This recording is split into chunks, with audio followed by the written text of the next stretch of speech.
Hi guys, magandang araw sa inyong lahat. Si Yastok para naman sa mga nasa Hungary.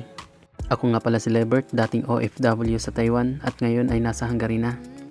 Another day, another gupit tayo for today's video. Dati ang hilig ko sa panggugupit ay libangan ko lang, ngayon ay pinagkakakitaan ko na. Ganitong gupit pala ang gusto ni Sir, 2 block, Korean style. Dinayo tayo ni Sir para ipagkatiwala sa atin ang kanyang gustong gupit. Kaya ito, ibibigay ko ang aking 100% makakaya para lang ma-satisfied si Sir.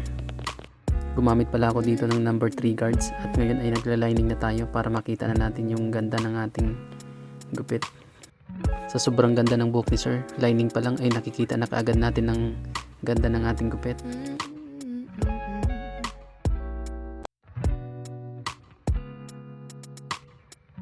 At dito sa kabilang side, same process pa rin tayo. Number 3 guards pa rin ang ating ginamit, mga lods.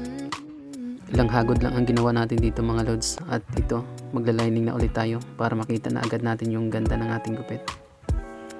At kinis ng mukha ni Sir, mga lods. Parang ayaw kong ilapat yung clipper sa kanyang mukha.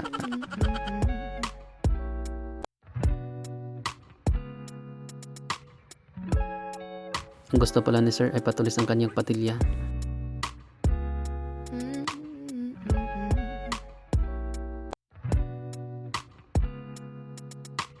At dito sa kanyang likuran ay gumamit muna ako ng number 5 guards. Paunti-unti lang tayo, mga lods.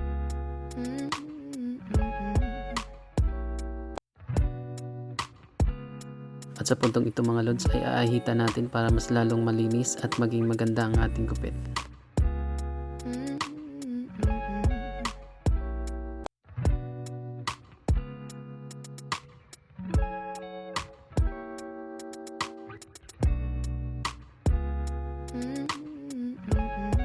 Ano din ang gagawin natin dito sa kabilang side.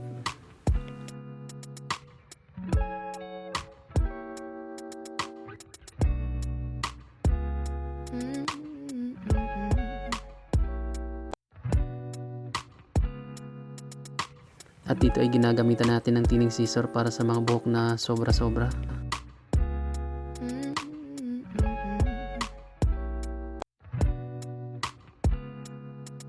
At dito ay sinusubukan natin lagyan ng texture powder ang kanyang buhok.